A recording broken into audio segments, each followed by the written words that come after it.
मसीह का प्यारा वचन, ये है वचन प्यारा।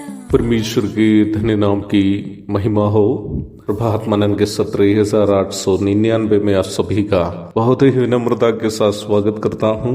आइए आज के मनन के लिए हम पढ़ते हैं इब्रानी अध्याय 6:19।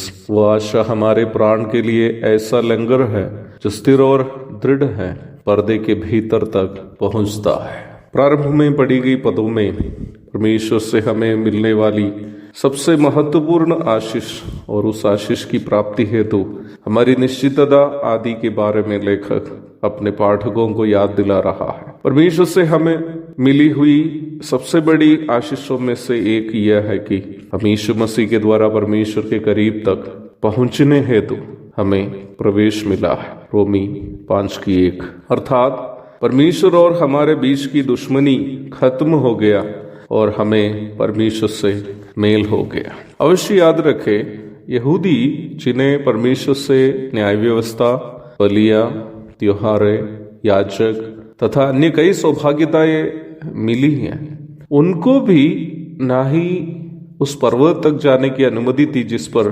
परमेश्वर उतरता था, ना ही मिलाप वाले तंबू के अति पवित्र स्थान तक जाने की अनुमति थी जहां परमेश्वर अपनी उपस्थिति देता था। निर्गमन अध्याय 19:12 और 13, इब्रानी 9:7। परमेश्वर के पास पर्वत पर जाने की अनुमति केवल मूसा को ही मिली थी और मिलाप वाले तंबू के अति पवित्र स्थान में जाने की अनुमति केवल महायाजक को ही थी, वो भी साल में एक बार।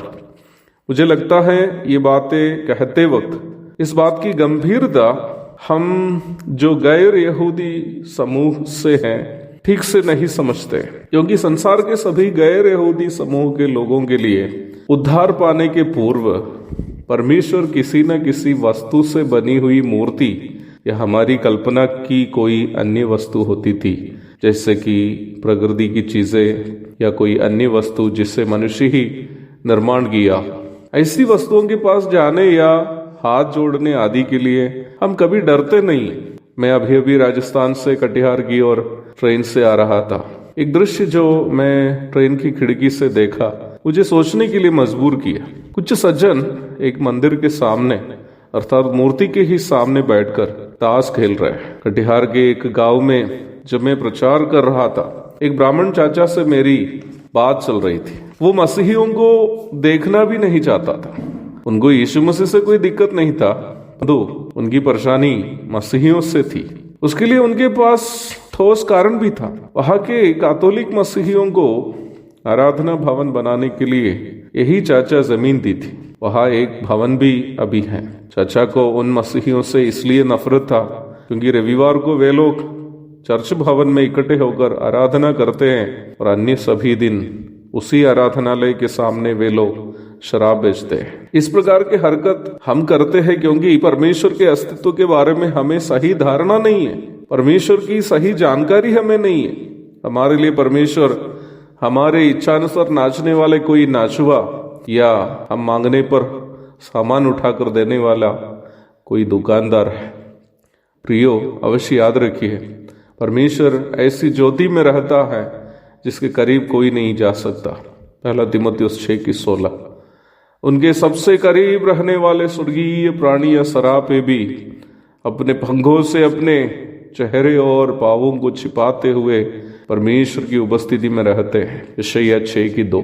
हम उज्जा नामक एक जवान के बारे में 2 शमूएल 6:6 और 7 में पढ़ते हैं, जो परमेश्वर के संदूक में छूने के कारण मर गया था। यदि हम मनुष्य अपने आप को देखें तो इस महान अति पवित्र परमेश्वर से संपर्क करने या उनकी संगति में आने के लिए हम में से कोई योग्य नहीं है, परंतु परमेश्वर के वचन के द्वारा परमेश्वर ये निश्चितता दी है कि जितने हम यीशु मसीह पर विश्वास किए हैं, हमारे अयोग्यता के बावजूद हम यीशु मसीह में होने के कारण परमेश्वर के पास जा सकते हैं। हमें परमेश्वर के पास प्रवेश है, वर्तमान धरती पर भी और आने वाले युगों में भी।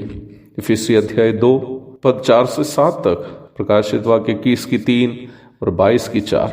यीशु मसीह में हमारी ये आशा जो परमेश्वर की प्रतिज्ञा है, हमारे प्राणों के लिए एक लंगर है, कि इस संसार में रहते वक्त यदि हम यीशु मसीह में हैं तो हम कभी नष्ट नहीं होंगे और अवश्य पर्दे के भीतर अर्थात अति पवित्र स्थान में अथवा परमेश्वर के करीब अवश्य जाकर उनकी संगति का आनंद अवश्य अनुभव कर पाएंगे। एक और शुभ दिन की धन्य कामनाओं के साथ आज का मनन में यहाँ समाप्त करता हूँ। प्रभु के धन्य नाम की महिमा हो। आमीन।